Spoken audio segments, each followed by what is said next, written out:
Greetings and welcome to another Stompy 51 miniature adventure, which this week is going to take you in a blast to the 1985 past of the third Citadel Compendium, with a brief dip into some Oldhammer art presented in the Harry the Hammer and Friends exhibition by Casting Room Miniatures in, I think, 2021. And so we enter the third Citadel Compendium. Let's smash skulls again. Warhammer Fantasy Battle Rules enable you to recreate fantastic battles on the tabletop. Comic violence, a long-standing matter in the world of Oldhammer. Players take command of powerful armies, cunning wizards, and mighty heroes in a world where magic works and the nightmare creatures of legend are deadly real. I tell you, that's why I'm... If you had to summarise to an elevator pitch as to why I'm into fantasy, I think that's basically it. Yet again, the never-resting entrails of the Citadel beast have heaved forth a new edition of the Citadel Compendium. This edition is our most heavily illustrated yet, which is interesting because they certainly up their game. I'm not convinced you get value for money in this one. Citadel miniatures are made for gamers and collectors, everything handcrafted by our infamous design zombies and brought to you via the machinations of our dedicated, hard-working and hardly maltreated at all staff. The compendium is published once a year, forming a catalogue of Citadel miniatures that will remain available throughout the year. This edition will remain good for the whole of 1986. This replaces the previous edition, and things that you could see last time might not be available this time.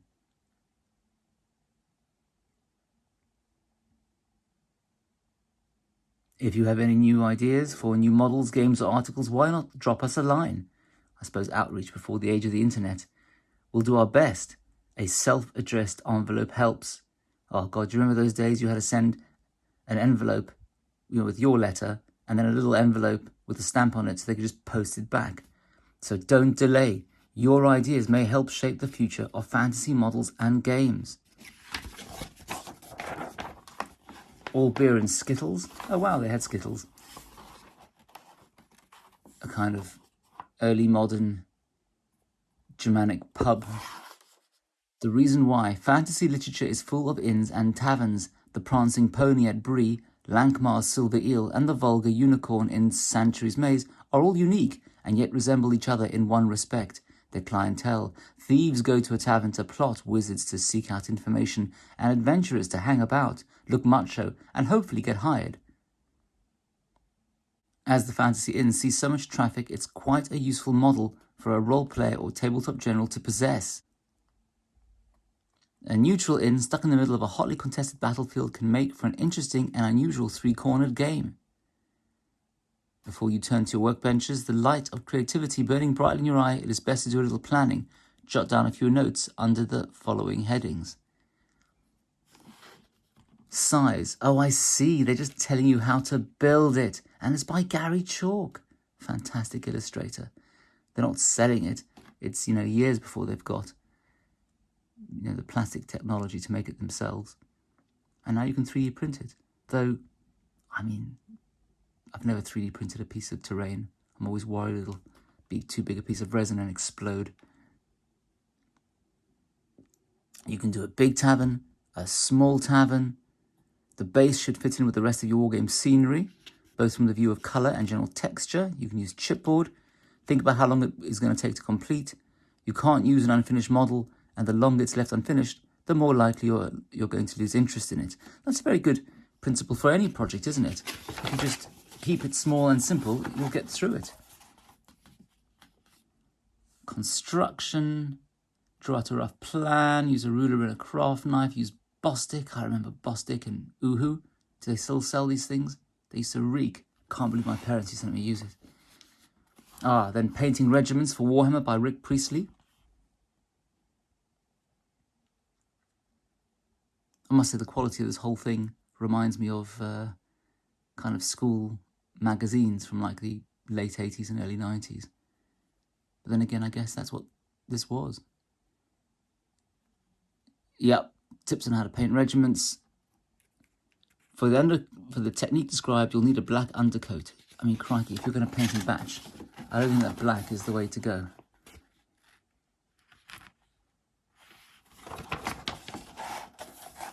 Bellico's Bestiary, new Warhammer monsters. You've got a new demon, mighty Angor, the giant Balrog, slayer of gods.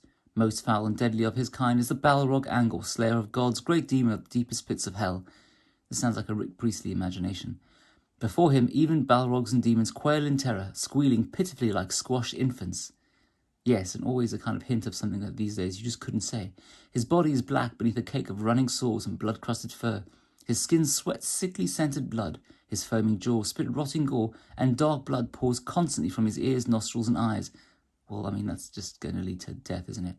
Every inch of his body is slimy and slippery with vileness. Okay, we get it.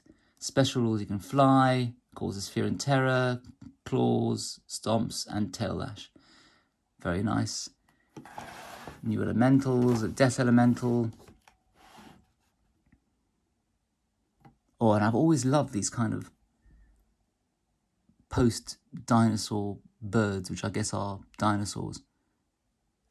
And if you look quite closely at that, each of those would make quite a cool miniature today. You can imagine a kind of sculpted by Trish Morrison. Coatl, or flying serpent, is a strange lustrian creature, presumably based on some kind of Aztec god. Isn't Quetzalcoatl some kind of god? The Slan associate the creatures with their god Quetzalcoatl, treating it as a sacred animal. Coatl are intelligent creatures and may even be magical, and they speak their own rather sibilant tongue. I pride myself on a reasonable vocabulary. I'm not sure what sibilant means. I'll have to look it up. Adults can reach 20 feet in length. Very nice. And then we come to loads of adverts. Fighting fantasy, they're here, cutting their way out from Steve Jackson and Ian Livingstone's best-selling book, The Fighting Fantasy Models from Citadel Miniatures.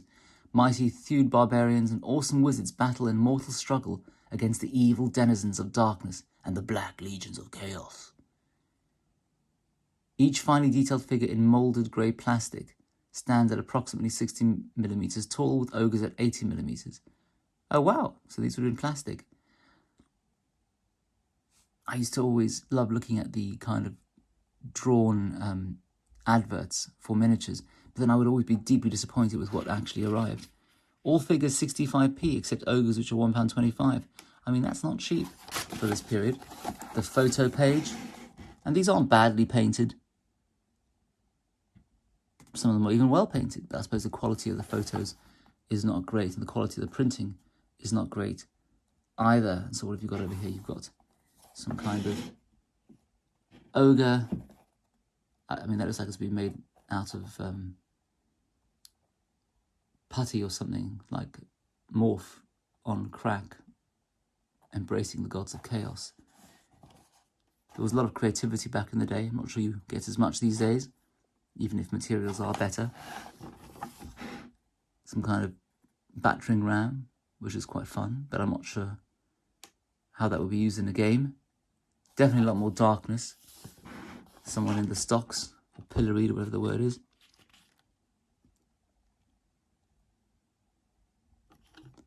So you've got a hill troll, a hulk, a chaos ogre, orcs, a land galley, that's what that is. Over here, a two-headed dragon. I can't see a two-headed dragon. Oh, there it is. That's a two-headed dragon. And Lord of the Rings, Mouth of Sauron from Phil Lewis. Can't see a Sauron either. I mean, it's a very impressive Sauron if that's him.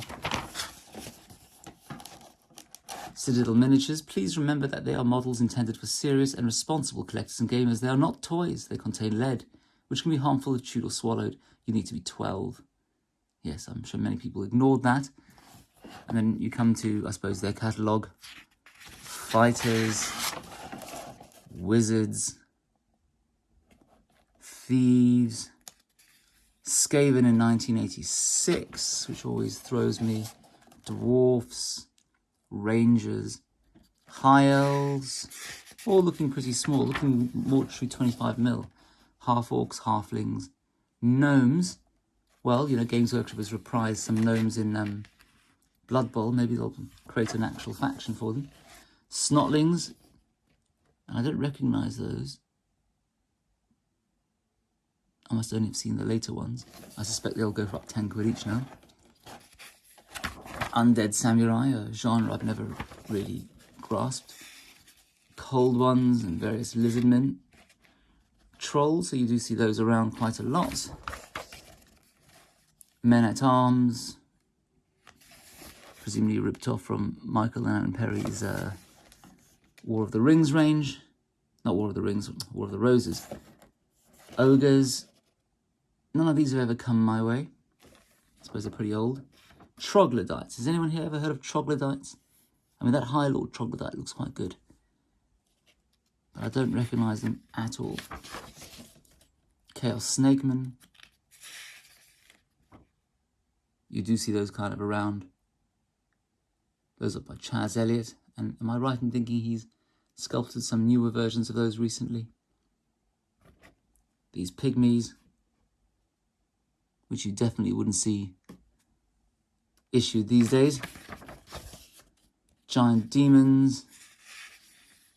Large monsters by Nick Bibby.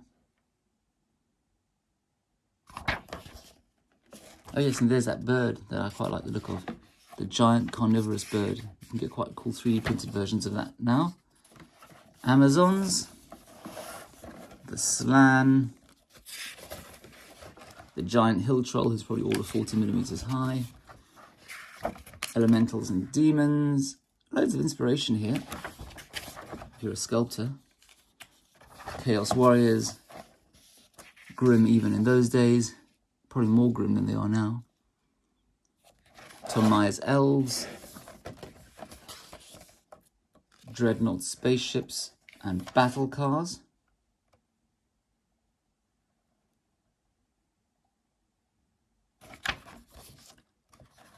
And then a price list, which we're not going to bother looking at particularly.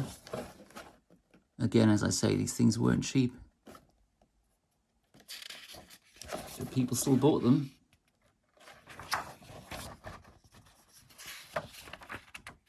Psychostyrene, they're very excited by their early use of plastics there.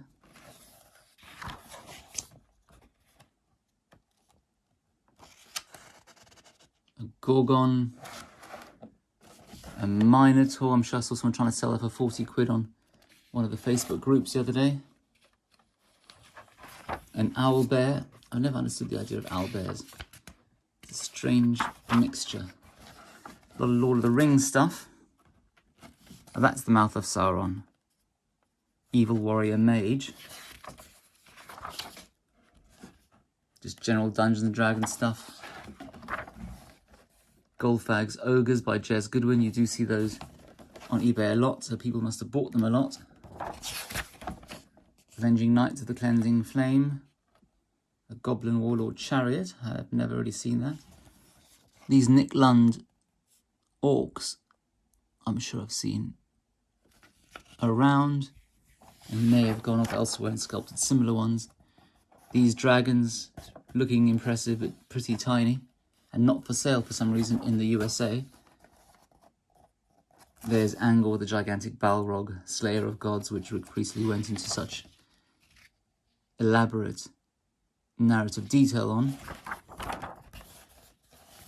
Kevin, the Peat Dragon. Oh, is that a joke? Wasn't there Pete the Magic Dragon or something? Anyway, there you go. They look quite cool.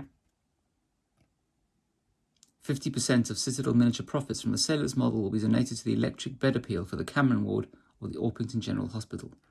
Both of these models require advanced modelling techniques and are even more difficult to assemble than our usual multi-part models.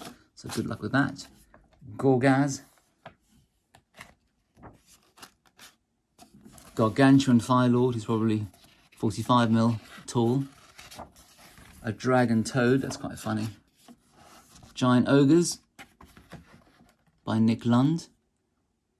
They look pretty good. I think some of these could just about be kind of latter-day Oldhammer, you know, today. And they haven't aged too much. A Chaos Banner competition, which Colin Dixon ultimately wins. And Baneful Banners, some of which you could just cut out and use on miniatures today. I mean, that's very orky. I'm sure that's an Evil Sun's banner that hasn't really changed very much. And then a Caleb Dark comic. In the 13th year of the reign of King Zoltan of Prague, the vile forces of chaos swept south through Norska to the borders of Kislev itself.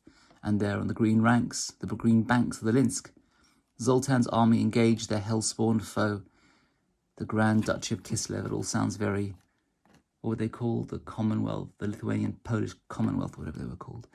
Foul fiends of chaos, your breed will never take this land while one man of Prague still lives. And they spear a few goblins.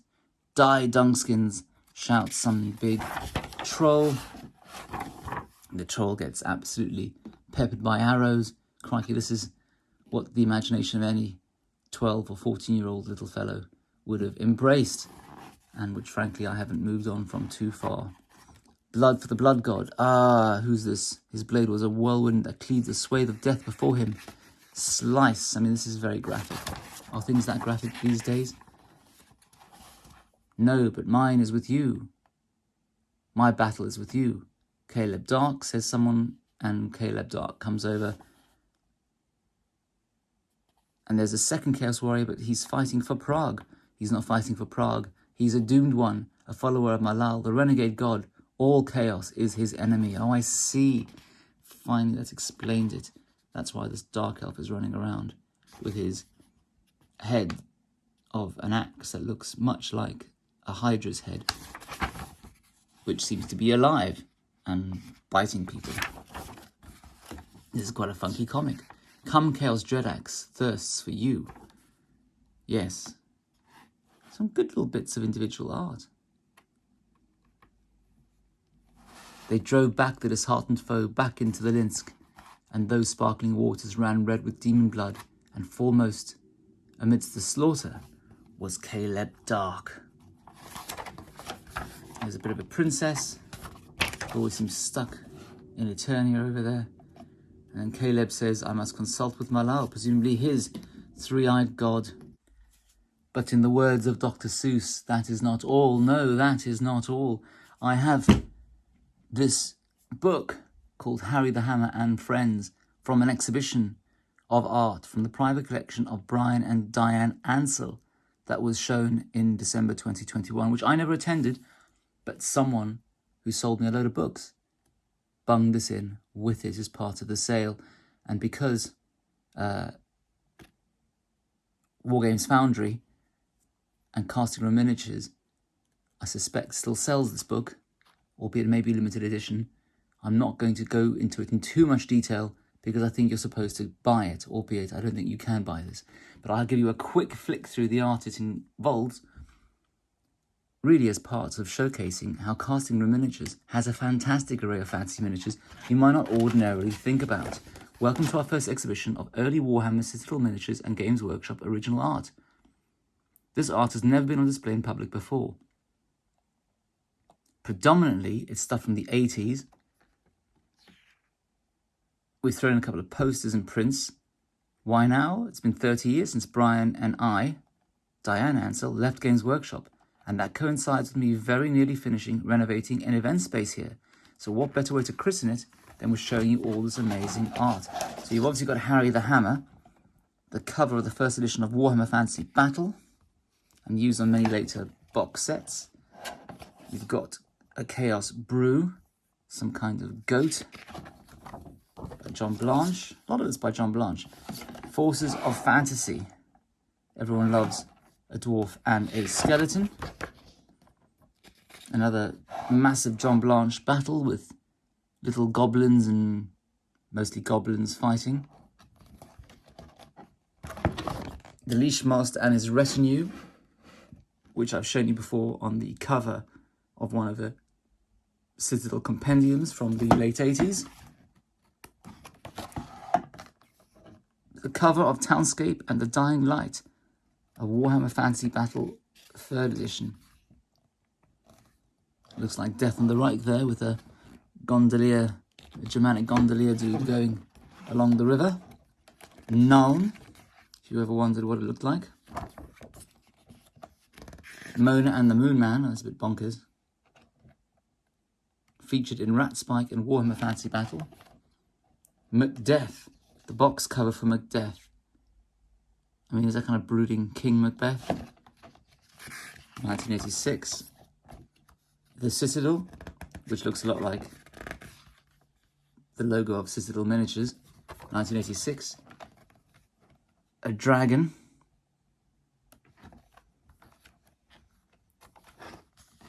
The White Dwarf by John Sibbick, 1987, the cover of White Dwarf issue 90, which I'm sure has been used everywhere. Orcs versus truly original Marines. And the Orc bots do look a bit, they don't look very orky. And the Orcs look very Lord of the Rings rather than the kind of Gump-like faces that we currently have. And then the Space Marines move on. This is 1987. So again, this is, I mean, how does the aesthetic really change from that?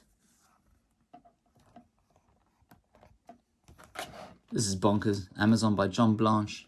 What is Rat Spike? Someone leave a comment. Is it a magazine? The Great Door in the Imperial Palace, 1990. So there you know what the Emperor looks like. Very Byzantine. This, I'm sure, was the... Oh, that's it. Box cover art for Space Marine. I remember it well. And it was a bit of a masterclass in how to paint black. Wayne England. Ah, yes. 2003. Featured in a Horus Heresy collectible card game. And then some kind of feel-good Wayne England creature with a bonkers hat. And if you've got onto the subject of crazy fantasy jester hats, you know that your time is up. So thank you very much for watching. Please do like, comment and subscribe. Thoughts always welcome, you know, while I sort of sit there on public transport. It's great fun mulling over what's been said and writing back. Otherwise, see you again soon.